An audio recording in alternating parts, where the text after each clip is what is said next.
Being a मुस्लिम दीन के हवाले से दुआ का एक बड़ा ज़बरदस्त कॉन्सेप्ट है हमारे अंदर, और वही दुआ का कॉन्सेप्ट हम लोगों के अंदर गलत भी आ गया है। और हम मदद के लिए जब किसी को पुकारते हैं, आपको पता है शिया और सुन्नी दोनों फ़िक़्ह में जब हम किसी को मदद के लिए पुकारते हैं, किस-किस को पुकारते हैं वो आपको पता है, मैं उसका नाम नहीं लेना चाह रहा हूँ, आपको पता है सारा। लेकिन अल्लाह जब कह रहे हैं कि दुआ के लिए मुझे कोई पुकारता है तो मैं क्या करता हूँ, उसका रिस्पॉन्स सुनें। भला कौन बेकरार की इल्तिजा कबूल करता है जब वो उससे दुआ करता है, और कौन उसकी तकलीफ को दूर करता है, और कौन तुमको जमीन में अगलों का जानशीं बनाता है। ये सब कुछ अल्लाह करता है। तो क्या अल्लाह के साथ कोई और माबूद भी है? हरगिज नहीं, मगर तुम बहुत कम गौर करते हो। अल्लाह ताला फरमा रहे हैं कि कौन बेकरार की इल्तिजा सुनता है, और कौन उसकी दुआ कबूल करता है जब वो उससे दुआ करता है, और कौन तुमको ज़मीन में पिछलों का जानशीन बना देता है। ये सब कुछ अल्लाह ही करता है। तो क्या अल्लाह के साथ और भी कोई माबूद है? देखिए, बीइंग अ मुस्लिम मेरा पर्पस सिर्फ इतना है, कुरान पढ़ के आपसे मैं बात करूं और जो हमारी गलतियां उसको करेक्ट करूं। अल्लाह ताला इस आयत में कह रहे हैं कि कौन बेकरार की दुआ सुनता है।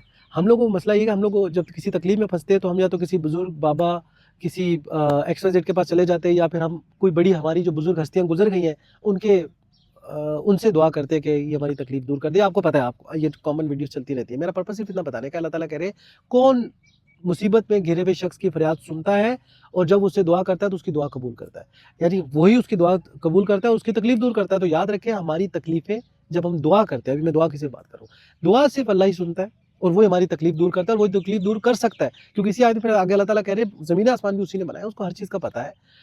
इसलिए याद रखें कि जब हमें कोई तकलीफ आएगी तो दुआ हमने अल्लाह से मांगनी है। अगर हम अल्लाह से दुआ नहीं मांगते तो इस आयत के मुताबिक फिर हम क्या करें, एक और जगह अल्लाह ताला कुरान में फरमा रहे हैं सूरह मोमिन में कि तुम्हारे रब ने परवरदिगार ने फरमाया कि तुम मुझसे दुआ करो, मैं तुम्हारी दुआ कबूल करूंगा। जो मेरी दुआ मेरी इबादत से अज़राए तंज कतराते हैं, मैं उनको अनकरीब जहन्नुम में दाखिल करूंगा। अगर हमने दुआ अल्लाह से ना की, किसी भी अल्लाह के अलावा किसी से, किसी फरिश्ते से, किसी पैगंबर से, किसी शख्स से, किसी जिन से, किसी पत्थर से की, तो यकीन करें अल्लाह ताला कह रहे सिर्फ इस गुनाह की वजह से कि तुमने दुआ मुझसे नहीं की, I will put you in a hello. दुआ अल्लाह से ही करनी है, मेरी बात याद रखें। हम जो कहते हैं ना अल्लाह की इबादत करें, इबादत है ही दुआ। अगर आपने दुआएं अल्लाह से ना की तो इबादत कंप्लीट ही नहीं हुई, मेरी बात याद रखें। इसलिए मेरी रिक्वेस्ट है, दुआएं हमारी अल्लाह ही सुनता है, वही हमारी तकलीफें दूर करता है। अल्लाह से दुआ करें, वरना तैयार हो जाए फेंटा लगने के लिए। अल्लाह से दुआ है, मैं कुरान पढ़ के समझ के मन करने वाला दूसरों को पहुंचाने वाला बनाया।